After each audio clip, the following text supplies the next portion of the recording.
मध्य प्रदेशको अनमीको इक्जाम दिनको लागि चाहिँ हजुरहरूले यो सिलेबसलाई फलो गरेर पढ्नुपर्ने हुन्छ। यो सिलेबसमा के टपिकहरू छ त्यसलाई फोकस गरेर चाहिँ पढ्नुपर्ने हुन्छ र इक्जाम कस्तो टाइपको हुन्छ के हुन्छ भनेर चाहिँ मैले यसमा डिटेल एक्सप्लेन गर्न जाँदैछु यो सिलेबसको।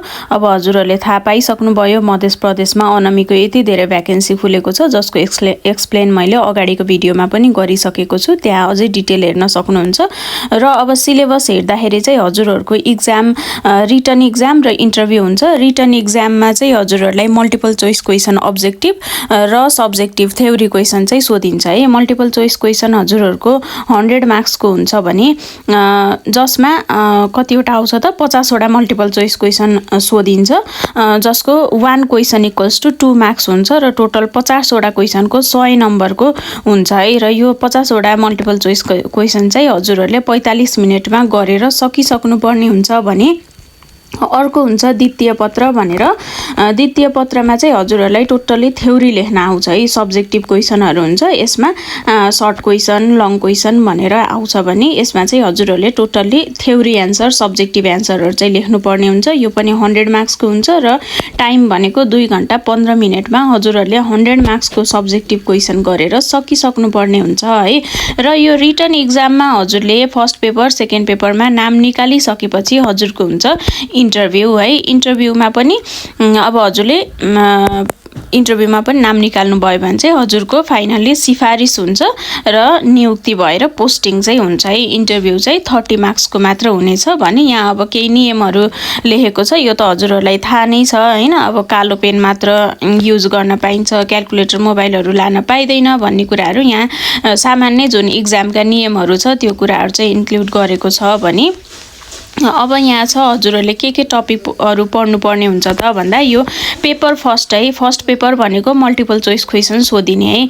यसमा चाहिँ हजुरहरूलाई जीके सोध्छ, जीकेमा अब नेपालको संविधान हैन, त्यसपछि मध्य प्रदेशको भौगोलिक अवस्था कस्तो छ, प्राकृतिक स्रोत साधन भनेर चाहिँ यसरी सोधेको हुन्छ। अब नेपाल भनेर विशेषतः मध्य प्रदेशमा मध्य प्रदेशकै बारेमा अझै बढी जानकारी हुनु पर्यो नि त हैन। मध्य प्रदेशमा काम गर्ने भएपछि सो त्यहाँको इतिहासहरू कस्तो छ, सांस्कृतिक सामाजिक अवस्थाहरू हैन। अब मध्य प्रदेशको आर्थिक अवस्था चालु आवधिक योजनाहरू कस्तो छ भन्ने कुराहरू चाहिँ जान्नु पर्यो। त्यसै गरी जैविक विविधता, दिगो विकास, वातावरण प्रदूषण लगायत यो मानव जीवनमा प्रत्यक्ष प्रभाव पार्ने विज्ञान प्रविधिका महत्त्वपूर्ण उपलब्धिहरू, जनस्वास्थ्य, रोग, खाद्य, पोषण अनि संयुक्त राष्ट्र सङ्घ र यसका अब विशिष्टकृत संस्थाहरू छन् नि हैन। कति 13-14 वटा छ है विशिष्टकृत संस्थाहरू, जसमा हाम्रो वर्ल्ड यो हेल्थ अर्गनाइजेसन WHO पनि यो UNO को विशिष्टकृत संस्था हो है। म्याक्सिमम WHO को पनि सोधिरहेको हुन्छ है, इस्टाब्लिस WHO कहिले मेम्बर भयो UNO को भन्ने कुराहरू सोधेको हुन्छ भने क्षेत्रीय सङ्गठनमा सार्क, बिमस्टेक, आसियन, EU यो युरोपियन सङ्घ सम्बन्धी जानकारी जान्नु पर्यो भने समसामयिक गतिविधिहरू पनि हजुरहरूले जान्नु पर्यो है। 10 वटा क्वेसन आउँछ यो जनरल नलेजबाट, जसको चाहिँ 20 मार्क्सको हुन्छ भने अब सार्वजनिक व्यवस्थापन पब्लिक म्यानेजमेन्टबाट चाहिँ हजुरहरूलाई 10 वटा क्वेसन आउँछ है। फेरि यो पनि 20 मार्क्सकै हुन्छ भने जसमा अफिस म्यानेजमेन्टको बारेमा जान्नु पर्यो। त्यसै गरी अब यहाँ अफिस म्यानेजमेन्टका पनि विभिन्न टपिकहरू छ हैन। परिचय, महत्त्व, प्रकार भनेर यो 2.1.7 सम्म अफिस म्यानेजमेन्टकै टपिकहरू छ। यो सबैलाई चाहिँ हजुरहरूले पढ्नु पर्यो भने प्रदेश निजामती सेवा ऐन भनेको चाहिँ हजुरको मध्य प्रदेशको निजामती सेवा ऐन चाहिँ पढ्नु पर्यो है। प्रदेश निजामती सेवा नियमावली, अब यसको गठन कसरी हुन्छ, निजामती सेवाको सङ्गठन संरचना कस्तो छ, पदपूर्ति गर्ने तरिका प्रक्रियाहरू भनेर यी कुराहरू चाहिँ हजुरहरूले जान्नुपर्ने हुन्छ। अब हजुर यसमा नियुक्ति भइसकेपछि हजुर पनि कर्मचारी हुनुहुन्छ नि त हैन। सो कर्मचारीले पालन गर्नुपर्ने आचरण के हो त, नैतिक दायित्व के हो, कर्तव्यहरू कस्ता हुन्छन् भन्ने कुराहरू चाहिँ पढ्नुपर्ने हुन्छ है। त्यसै गरी प्रदेश लोकसेवा आयोग ऐन 2076 तथा प्रदेश लोकसेवा आयोग नियमावली जान्नु पर्यो। र स्थानीय सरकार सञ्चालन ऐन भनेर 2074 भएका व्यवस्थाहरू पनि जान्नु पर्यो। यसमा अब के हुन्छ त गाउँपालिका, नगरपालिका, जिल्ला सभा हुन्छ नि हैन, स्थानीय सरकार भनेको। सो यी कुराहरूको चाहिँ त्यसमा के छन् त व्यवस्था भनेर हजुरहरूले यो ऐन पनि पढ्नुपर्ने हुन्छ। भने स्थानीय सेवा गठन तथा सञ्चालन ऐन हैन 2081 अनि सार्वजनिक खरिद ऐनबाट पनि पटक पटक क्वेसनहरू सोधिरहेको हुन्छ। कति खरिद ऐन गर्दा कसको पर्मिसन लिनुपर्ने हुन्छ, कोले स्वीकृत गर्छ यो खरिद भन्ने कुराहरू चाहिँ यस्ता विभिन्न छन्। यो खरिद ऐन हजुरहरूले पढ्नुभयो भने त्यो पनि हजुरहरूले डिटेल जान्नुपर्ने हुन्छ है। त्यसै गरी सुशासन व्यवस्थापन तथा सञ्चालन ऐन 2064 भनेर यसको पनि जान्नु पर्यो। आर्थिक कार्यविधि तथा वित्तीय उत्तरदायित्व ऐन 2076 र आर्थिक कार्यविधि तथा वित्तीय उत्तरदायित्व नियमावली हैन। अनि मध्य प्रदेश सरकार अन्तर्गतका मन्त्रालयहरू के छन्, निकायहरू सम्बन्धी जानकारी हुन पर्यो। संवैधानिक निकाय सम्बन्धी जानकारी हैन। अब यो हाम्रो लोकसेवा आयोग पनि के हो त संवैधानिक निकायमा पर्छ है। सरकारी बजेट, लेखा र लेखा परीक्षण प्रणाली सम्बन्धी सामान्य जानकारी भनेर अब यी कुराहरू राखिएको छ। भने सार्वजनिक सेवा प्रवाहको अर्थ, मानव अधिकार हैन, नागरिक बडापत्रबाट पनि पटक पटक क्वेसनहरू सोधिरहेको हुन्छ। नागरिक बडापत्र कुन देशले सुरु गरेको त भन्दा बेलायतले हो हैन। अब नेपालमा कहिले लागू भयो? 56 सालमा लागू भएको थियो नागरिक बडापत्र सुरुमा चाहिँ है। अहिले अब सबै ठाउँहरूमा चाहिँ यो सरकारी कार्यालयहरूमा नागरिक बडापत्रहरू राखिन्छ हैन। हजुरहरूले देख्नु पनि भएको छ होला र हेर्नु भएको छैन भने अब हजुरहरू नगरपालिकातिर जाँदाखेरि त्यहाँ राखेको हुन्छ, पक्कै पनि ख्याल गर्नुहुनेछ यो पढेपछि है। सो व्यवस्थापनको अवधारणा तथा सार्वजनिक व्यवस्थापन निर्देशन नियन्त्रणदेखि लिएर अब यो उत्प्रेरणा मोटिभेसन त हजुरहरूले नर्सिङमा पनि पढ्नुभयो हैन, त्यो पनि सोध्छ है त। मानवीय मूल्य, मान्यता, ह्युमन भ्यालुज, नागरिक कर्तव्य र दायित्व तथा अनुशासन भनेर हजुरहरूलाई जीके र पब्लिक म्यानेजमेन्टबाट 10 वटा क्वेसन गरेर टोटल 40 मार्क्सको चाहिँ क्वेसन त्यसबाट आउँछ। त्यो पनि एकदमै राम्रो तरिकाले पढ्नु होला है त जीके र पब्लिक म्यानेजमेन्ट।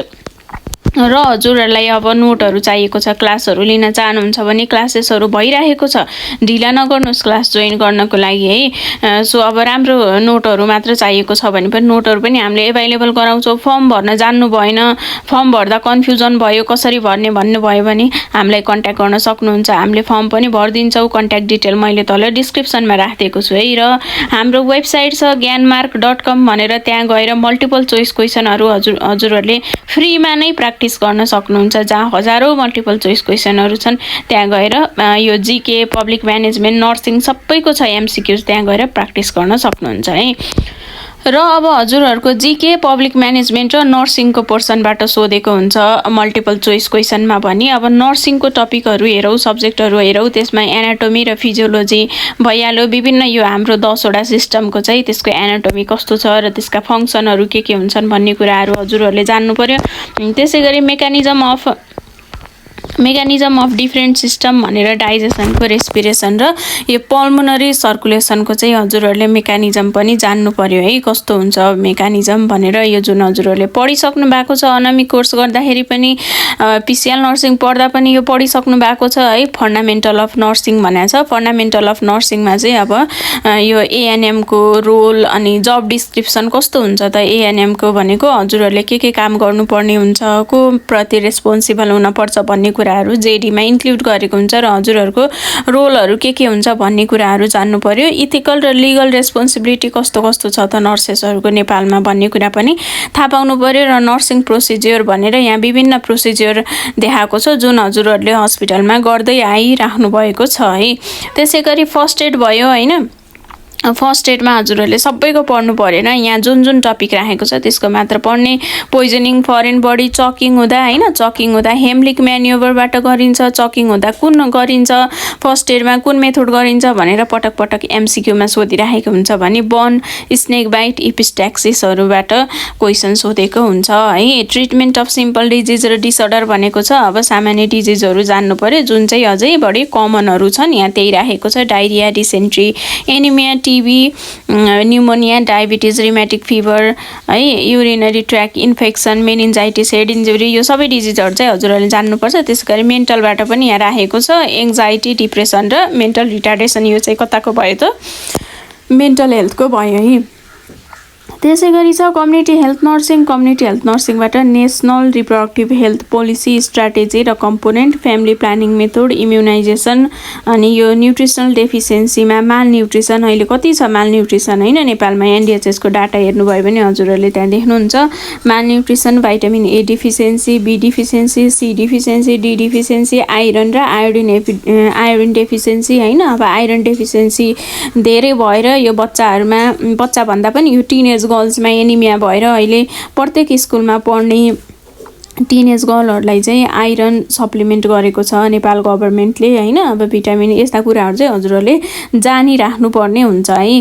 र ब्रेस्ट फिडिङ र विनिङ फुड भनेको छ हेल्थ एजुकेसनको मेथड के हो, मिडिया कस्तो छ होइन।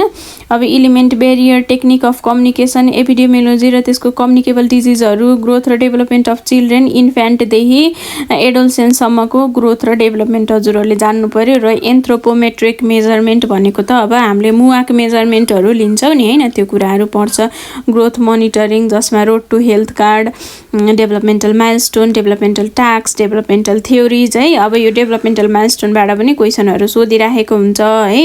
अब इन्फ्यान्टले कहिले टाउको धान्न सक्छ यस्ता कुराहरू सोधेको हुन्छ नि होइन। टोडलरको कस्तो हुन्छ माइलस्टोन भनेर सोधेको हुन्छ भने कमन प्रब्लम अफ एडोलसेन्सको के हुन्छ त प्रब्लमहरू होइन। मेजर किलर डिजिजलाई हेर्नुहोस् है, मेजर किलर डिजिज अहिले नेपालमा मेजर किलर डिजिज भनेर TB, diarrhoea, ARY, tetanus, malnutrition र मिजल्स छ होइन। यसको बारेमा पनि सोधिराखेको हुन्छ क्वेसन। र सिबिआइएमएनसिआई भइहाल्यो। यो मेजर किलर डिजिजमा चाहिँ कुन पर्दैन भनेर चाहिँ क्वेसन आइराखेको हुन्छ। र स्कुल हेल्थ प्रोग्राम हजुरहरूले जान्नुपर्ने हुन्छ। स्कुल हेल्थ नर्सेसहरू अहिले विभिन्न स्कुलमा गभर्मेन्टले राखिराखेको छ र त्यसमा कस्तो हुन्छ भन्ने कुराहरू चाहिँ इन्क्लुड गरेको हुन्छ जसमा यो स्कुल हेल्थ प्रोग्राम पर्छ है।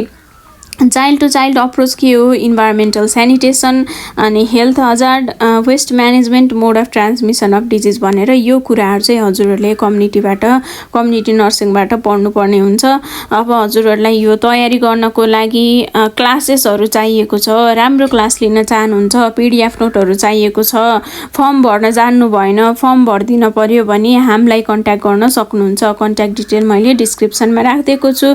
मलाई यो युट्युब, टिकटक, फेसबुकतिर भन्दा पनि हजुरहरूले डाइरेक्ट वाट्सएप र भाइबरमा मेसेज गर्नुभयो भने छिटो रेस्पोन्स आउँछ है। र मैले भनिसकेँ मल्टिपल चोइस क्वेसन प्र्याक्टिस गर्न छ भने हजुरहरू हाम्रो वेबसाइट ज्ञानमार्ग.com गएर प्र्याक्टिस गर्न सक्नुहुन्छ है। त्यसै गरी अर्को छ मिडवाइफरीबाट एन्टिनेटल, इन्ट्रानेटल र पोस्टनेटल त पढ्नु नै पर्यो होइन। त्यसमा पनि एन्टिनेटलमा के पढ्नु पर्यो त म्याटर्नल र न्युबर्न हेल्थ स्ट्याटस, एन्टिनेटल केयरको इक्जामिनेसन होइन। इक्जामिनेसन भनेको त्यो प्रेग्नेन्ट वुमेनको इक्जामिनेसन, प्रपोज, एन्टिनेटल भिजिट अहिले कतिवटा छ त WHO को अनुसार 8वटा छ, त्यो जान्नु पर्यो। हेल्थ टिचिङ के दिनुपर्छ एउटा प्रेग्नेन्ट मदरलाई होइन, वुमनलाई भनेर पनि जान्नु पर्यो है। फिजियोलोजिकल चेन्जेसहरू के हुन्छ, साइन एन्ड सिम्टम, यो प्रिजम्प्टिभ साइन, प्रोबेबल साइन भनेर छ। त्यसै गरी फर्स्ट, सेकेन्ड र थर्ड ट्राइमेस्टरको विभिन्न साइन छ, विभिन्न सिम्टमहरू छ।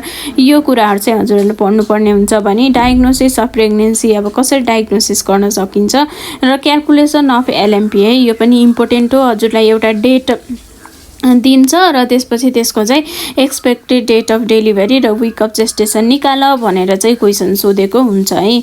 र investigation and drug use in obstetrics होइन, अनि अब्स्ट्रेक्टिक्समा युज हुने ड्रग इन्भेस्टिगेसनहरू के छ जान्नु पर्यो। डिसअर्डर ड्युरिङ प्रेग्नेन्सी र यसको म्यानेजमेन्ट जसमा अब यो माइनर डिसअर्डर, मेजर डिसअर्डरहरू एकै ठाउँमा राखिदिएको रहेछ। Morning sickness, heartburn, constipation, pica होइन, फिजियोलोजिकल इडिमा, भेरिकोज भेन भनेको चाहिँ माइनर डिसअर्डर भयो भने यो प्री इक्ल्याम्सिया र इक्ल्याम्सिया भनेको अत्यन्तै इम्पोर्टेन्ट हो र यसलाई चाहिँ अलिकति ध्यान दिएर पढ्नु होला। त्यसै गरी ओलिगोहाइड्रामिनस, पोलिहाइड्रामिनस, प्रेग्नेन्सी इन्ड्युस हाइपरटेन्सनमा अब यही इक्ल्याम्सिया, प्री इक्ल्याम्सिया नै पर्छ होइन।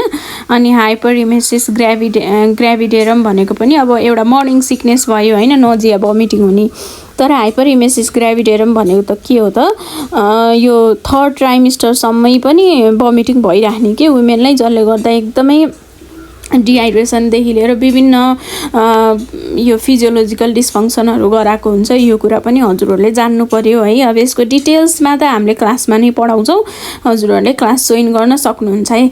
बर्थ प्रिपेयरनेस र कम्प्लिकेसन रेडिनेस अब यो पनि अत्यन्तै इम्पोर्टेन्ट हो होइन। जुन कुनै प्रेग्नेन्ट मदरलाई चाहिँ हामीले बर्थ प्रिपेयरनेस गराउनुपर्छ र केही कम्प्लिकेसन यस्तो यस्तो आउन सक्छ, यसको लागि हजुर यसरी रेडी हुनुपर्छ भनेर पनि हामीले भन्नुपर्ने हुन्छ। सो यसको बारेमा हजुरहरूले पढ्नुपर्ने हुन्छ है। त्यसै गरी preventing mother to child transmission, safe motherhood होइन। सेफ मदरहुडमा अहिले कति राम्रो राम्रो कार्यक्रमहरू राखेको छ गभर्मेन्टले, त्यो कुराहरू जान्नु पर्यो। स्केल बर्थ एटेन्डेन्स होइन, एसबिएको ट्रेनिङहरू पनि लिइराख्नु भएको छ होला, लिनु भएको छैन भने अब हजुरहरूले अनहमीमा पोस्टिङ भइसकेपछि लिन पाउनुहुन्छ है। प्री कन्सेप्सन काउन्सेलिङ र केयर त अब यो पनि एकदमै इम्पोर्टेन्ट टपिक भइहाल्यो। त्यसै गरी छ अब एन्टिनेटलको सकियो भने इन्टरनेटलमा हजुरहरूलाई सोध्ने भनेको मेकानिजम अफ लेबर है। लेबरको मेकानिजम के छ भनेर सोध्छ, जसमा अब यो 8-9वटा छ नि होइन मेकानिजम, त्यो चाहिँ हजुरहरूले पढ्नु पर्यो। डिसेन्ट, फ्लेक्सन होइन, इन्टरनल रोटेसन अफ हेडदेखि लिएर विभिन्न छन्, त्यो सबै डिटेल्समा पढ्नु पर्यो है। लेबरको मेकानिजम भने फिजियोलोजिकल चेन्जेसहरू फर्स्ट स्टेज, सेकेन्ड स्टेज र थर्ड स्टेज लेबरको थाहा पाउनु पर्यो। पार्टोग्राफ चाहिँ अहिले भरिँदैन है, अहिले अपडेट भएको छ। अहिले चाहिँ हामीले लेबर केयर गाइड भनेर आएको छ, लेबर केयर गाइडलाइन अनुसार चाहिँ गर्छौँ, जसमा पहिला चाहिँ हामीले पार्टोग्राफ भरिन्थ्यो भने अहिले अपडेट भएर पार्टोग्राफ चाहिँ भरिँदैन। लेबर केयर गाइडलाइनलाई चाहिँ हामीले फलो गर्छौँ है। यो हजुरहरूले नयाँ कुरा हो, यो चाहिँ हेर्नु होला। यसको बारेमा हामीले डिटेल एक्सप्लेनेसन क्लासमा गर्छौँ। त्यसै गरी अगमेन्टेसन र इन्डक्सन अफ लेबर भयो। Management of third stage of labour होइन, थर्ड स्टेज भनेको के हो र त्यसको म्यानेजमेन्ट कसरी गरिन्छ भन्ने कुराहरू हुन्छ। थर्ड स्टेज भनेको त यो हामीले प्लासेन्टा डेलिभरी गर्ने कुरालाई चाहिँ थर्ड स्टेज भन्छौँ नि त होइन। एक्सपल्सन अफ फिटस भइसकेपछि त्यस पछाडिको प्लासेन्टा डेलिभरीसम्मको टाइमलाई चाहिँ हामीले थर्ड स्टेज अफ लेबर भन्छौँ। त्यसमा एक्टिभ म्यानेजमेन्ट गरेर 5 मिनटभित्रमा हामीले त्यो प्लासेन्टा एक्सपल्सन गरिसकेका हुन्छौँ होइन। यो कुराहरू चाहिँ हजुरहरूले जान्नुपर्ने हुन्छ। त्यसै गरी care during fourth stage of labour भनेको छ, यो त सबै एक्सपल्सन प्लासेन्टा सबै एक्सपल्सन भइसकेपछि चाहिँ फाइनल्ली 1 आवर हामीले अब्जर्भ गर्नुपर्ने हुन्छ मदर बेबीलाई। सो त्यो स्टेजलाई चाहिँ फोर्थ स्टेज अफ लेबर भनेर भन्छौँ भने यसमा ब्रेस्ट फिडिङका कुराहरू एकदमै इम्पोर्टेन्ट हुन्छ फोर्थ स्टेजमा होइन। सो यो कुराहरू जान्नु पर्यो र केयरहरूमा पेरिनियल केयरदेखि लिएर विभिन्न केयरहरू चाहिँ हामीले मदरलाई बेबीलाई दिनुपर्ने हुन्छ, यो जान्नु पर्यो है। र डिटेल एक्सप्लेनेसन हामीले क्लासमा गर्छौँ। म्याटर्नल र फिटल डिस्ट्रेस इपिजियोमेटोमी अफगार स्कोरलाई हेर्नु है। यो अफगार स्कोरबाट पनि क्वेसनहरू सोधिराखेको हुन्छ, जुन हामीले बच्चा जन्मिने बित्तिकै विदिन 1 मिनट उसको कन्डिसन कस्तो छ भनेर हामीले हेर्ने कन्डिसन र त्यसको आधारमा गरिने स्कोरलाई अफगार स्कोर भनेर भन्छौँ भने, जसमा हामीले अपियरेन्स, पल्स होइन, ग्राइमेस, एक्टिभिटी, रेस्पिरेसनहरू जस्ता कन्डिसनहरू चाहिँ हेर्छौँ है बच्चाको। इमिडिएट केयर अफ न्युबर्न 8वटा स्टेप्स छ, त्यो पढ्नु होला। इक्जामिनेसन अफ न्युबर्न बेबी भनेर इक्जामिनेसन हामीले गर्छौँ नि होइन, त्यो कुराहरू चाहिँ राख्नु पर्यो। इमर्जेन्सी अब्स्टेट्रिक र न्युबर्न केयर भनेर छ, यसमा प्राइमेरी केयर यो बिओएनसी साइट, यो सिओएनसी साइट अहिले हजुरको मध्य प्रदेशमा पनि धेरै ठाउँमा छ यो बिओएनसी र सिओएनसी साइट। यसको बारेमा पनि के रहेछ भनेर जान्नु पर्यो है। हामीले एक्सप्लेन त क्लासमा गरेको नै हुन्छौँ। र एबनर्मल लेबर भनेर छ, एबनर्मल लेबरमा occipito posterior position, multiple pregnancy, breech presentation होइन, अनि प्रिम्याच्युरिटी, पोस्ट म्याच्युरिटी, अब सिपिडी यो सेपालोपेल्भिक डिस्पर्सन होइन, ट्रायल अफ लेबर इन्डक्सन भन्ने कुराहरू पनि जान्नु पर्यो। र भ्याक्युम एक्सट्र्याक्सन का कुराहरू भयो। अब्स्टेट्रिकल इमर्जेन्सी भनेको ल हेर्नुहोस् है, यहाँ पिपिएच एकदमै इम्पोर्टेन्ट हो। र अहिले major leading cause of maternal mortality death भनेको पनि पिपिएच नै भएको छ। पोस्टपार्टम हेमोरेजले गर्दा धेरै जति पनि maternal mortality rate, maternal mortality death भइरहेको छ, म्याटर्नल डेथ, त्यसको चाहिँ एउटा मेजर कज भनेको पिपिएच पनि हो। सो यसको चाहिँ हजुरहरूले म्यानेजमेन्ट राम्रोसँग जान्नुपर्ने हुन्छ इक्जामलाई पनि, र पछि पोस्टिङ भएपछि काम गर्नको लागि पनि यो अति नै इम्पोर्टेन्ट हुन्छ है। र रिटेन्ड प्लासेन्टा होइन, सक, भल्भल हेमाटोमा लगायत इमर्जेन्सी कन्डिसनहरूको चाहिँ म्यानेजमेन्ट गर्न जान्नु पर्यो है। त्यसै गरी छ अब पोस्टनेटल केयर। पोस्टनेटल केयरमा चाहिँ examination, purpose, postnatal visit, health टिचिङका कुराहरू छ। बेबी फ्रेन्डली हस्पिटल होइन, हेल्पिङ बेबी ब्रिथ, अनि त्यसपछि डिसअर्डर ड्युरिङ प्युरपेरियम र म्यानेजमेन्ट बनाएको छ। प्युरपेरियम भनेको हाम्रो यो पोस्टनेटल पिरियडलाई नै प्युरपेरियम भनेर भनिन्छ, जसको डिसअर्डरहरू भनेको यो after pain, retention of urine, postpartum blues होइन, incontinence of urine, subinvolution of uterus, puerperal pyrexia breast engorgement लगायत विभिन्न यो कन्डिसनहरू हुन्छ, यसको म्यानेज गर्न जान्नु पर्यो। एसेन्सियल न्युबर्न केयर भनेको अब मैले अघि नै पनि एक्सप्लेन गरेँ होइन, माथिपट्टि कङ्गारू मदर केयर पनि जान्नु पर्यो हजुरहरूले। स्पेसल्ली यो केएमसी चाहिँ प्रिटर्म लेबरहरूलाई चाहिँ, प्रिटर्म बर्थलाई चाहिँ, प्रिटर्म बेबीहरूलाई चाहिँ हामीले दिइन्छ। यो सेभरल डिसअर्डर अफ न्युबर्न भनेर फिजियोलोजिकल जन्डिस भनेर छ होइन, जन्डिस दुईवटा टाइपको हुन्छ, फिजियोलोजिकल प्याथोलोजिकल, त्यसको डिफ्रेन्स छ होइन। यहाँ पछाडिपट्टि छ नि प्याथोलोजिकल जन्डिस भनेर, सो यसको बारेमा डिटेल जान्नु होला होइन। यो मोस्टली कमनली देखिने कन्डिसन हो, न्युबर्नमा चाहिँ सोर बटक्स भइहाल्यो, प्रोजेक्टाइल भमिटिङ कुन कन्डिसनमा देखिन्छ भन्ने जान्न पर्यो। नियोनेटल टिटानस र सेप्टिसेमिया भनेर छ भने, कन्जेनाइटल एबनर्मालिटिज अफ न्युबर्न भनेर चाहिँ त्यसमा चाहिँ हजुरहरूले हाइड्रोसेफालस पढ्नु पर्यो। हर्सप्रङ डिजिज, यो हर्सप्रङ डिजिजको यो सिम्टमबाट सोधिरहेको हुन्छ है के हुन्छ भन्ने कुराहरू होइन। त्यसै गरी यो अनडिसेन्डेड टेस्टिज, इम्पर्फोरेटेड एनस, स्पाइना बाइफिडा र क्लेफ्ट लिप एन्ड प्यालेट, यो क्लेफ्ट लिप एन्ड प्यालेटको चाहिँ हजुरहरूलाई क्वेसन पटक पटक सोधिराखेको नै हुन्छ। यो छ हजुरहरूको पार्ट सेकेन्ड है भनेको, यो मल्टिपल चोइस क्वेसनमा चाहिँ अब जिके भयो, पब्लिक म्यानेजमेन्ट भयो, त्यसपछि चाहिँ यो नर्सिङको पोर्सनको यो सब्जेक्टहरू सोध्छ भने। अब रह्यो अर्को थ्योरी, मैले अघि भने एउटा मल्टिपल चोइस क्वेसन अब्जेक्टिभ हुन्छ फर्स्ट पेपर भनेर, र सेकेन्ड पेपर भनेको सब्जेक्टिभ हुन्छ। सब्जेक्टिभमा हजुरलाई नर्सिङको बाट मात्रै सोध्छ है, जिके पब्लिक म्यानेजमेन्ट सोध्ने भनेको फर्स्ट पेपरमा हो है मल्टिपल चोइस क्वेसनमा, तर थ्योरीमा चाहिँ सब्जेक्टिभमा हजुरहरूलाई यो नर्सिङको पोर्सनबाट मात्रै सोध्छ, जसमा यो टपिकहरू भनेको मल्टिपल चोइस क्वेसन र थ्योरीको अलमोस्ट सेम छ है नर्सिङको चाहिँ, जसमा अब एनाटोमी एन्ड फिजियोलोजीको नि ल हेर्नुहोस् त्यही छ, अघि मैले एक्सप्लेन गरेको कुरा मेकानिजम अफ डिफरेन्स सिस्टम भनेर त्यही छ, फन्डामेन्टल अफ नर्सिङ है। अब यसमा म डिटेल चाहिँ गइनँ, किन भन्दा अलमोस्ट सबै सेम छ है, एउटा दुईवटा टपिक होला फरक, नत्र लगभग सबै नै सेम छ। ल हजुरहरूले पनि हेर्न सक्नुहुन्छ, यहाँ सबै एउटै छ है, सेम छ। मिडवाइफरीको एन्टिनेटल, इन्टरनेटल र पोस्टनेटल, हजुरहरूले यो पढ्दाखेरि चाहिँ हजुरहरू त एएनएम भनेको त एक्जिलरी नर्स मिडवाइफ हो नि त, मिडवाइफ हो नि होइन। सो मिडवाइफरीको चाहिँ अझै बढी प्र्याक्टिकल्ली पनि जान्नु पर्यो कि, पछि काम गर्नको लागि पनि जान्नु पर्यो नि त होइन, इक्जामलाई मात्र नभएर, इक्जामलाई त भइहाल्यो नाम निकाल्नलाई, त्यसपछि काम गर्न पनि हजुरहरूले यस्तो यस्तो हुने रहेछ भनेर त्यो अनुसारले पढ्नु भयो भने सजिलो हुन्छ। र यहाँ अब हजुरहरूको कुन कुनबाट कति क्वेसन आउँछ भन्ने कुराहरू यहाँ इन्क्लुड गरेको छ, यो पनि हजुरले हेर्न सक्नुहुन्छ, जसमा यो सब्जेक्टिभ पेपरमा चाहिँ सेक्सन ए र सेक्सन बी भनेर हुन्छ कि होइन। सेक्सन एमा चाहिँ 50 मार्क्सको आउँछ र सब्जेक्टिभमा है, थ्योरीमा सेक्सन बीमा चाहिँ 50 मार्क्सको आउँछ, जसमा चाहिँ अब यहाँ सर्ट क्वेसन कति आउँछ, लङ क्वेसन कति आउँछ भनेर यहाँ लेखेको छ। यो कुराहरू हजुरले हेर्न सक्नुहुन्छ। सिलेबस यति नै थियो। अब हजुरहरूलाई यसको नाम निकाल्न छ भने चाहिँ अलिकति मेहनत गरेर पढ्नुपर्ने हुन्छ, मेहनत गरेर पढ्नुभयो, टाइमली रिभाइज गर्नुभयो भने पक्कै पनि हजुरको नाम निस्किन्छ। र गाइडेन्सहरू चाहिन्छ भने कसरी पढ्ने के पढ्ने क्लासेसहरू लिन चाहनुहुन्छ, नोटहरू चाहिएको छ, राम्रो राम्रो इफेक्टिभ क्लास इफेक्टिभ नोट चाहिएको छ भने हामीलाई कन्ट्याक्ट गर्न सक्नुहुन्छ। र फर्म भर्न जान्नु भएन पनि भन्नु होला है, जान्नु भएन भने पनि हामीले फर्म पनि भरिदिन्छौँ। र मल्टिपल चोइस क्वेसन प्र्याक्टिस गर्नको लागि ज्ञानमार्क हाम्रो वेबसाइट gyanamark.com, त्यहाँ गएर प्र्याक्टिस गर्न नभुल्नु होला। त्यहाँ गएर प्र्याक्टिस गर्नुभयो भने जति प्र्याक्टिस गर्यो त्यति जाने नै हो। यो मल्टिपल चोइस क्वेसन भने थ्योरीको लागि हजुरहरूले कन्टिन्युअसली रिभिजन गर्ने र कन्टिन्युअसली पढिराख्ने, क्लासहरू लिइराख्ने गर्नुभयो भने चाहिँ हजुरहरूले पक्कै पनि नाम निकाल्नुहुन्छ। र केही क्वेसन छ भने हामीलाई कन्ट्याक्ट गर्न सक्नुहुन्छ। कन्ट्याक्ट डिटेल मैले डिस्क्रिप्सनमा राखिदिएको छु। र यता युट्युब, टिकटक, यो फेसबुकतिर भन्दा पनि मलाई हजुरहरूले डाइरेक्टली वाट्सएप र भाइबरमा मेसेज गर्नुभयो भने म हजुरहरूलाई तुरुन्तै रिप्लाई गर्छु है त। र इक्जामको लागि चाहिँ बेस्ट विसेस।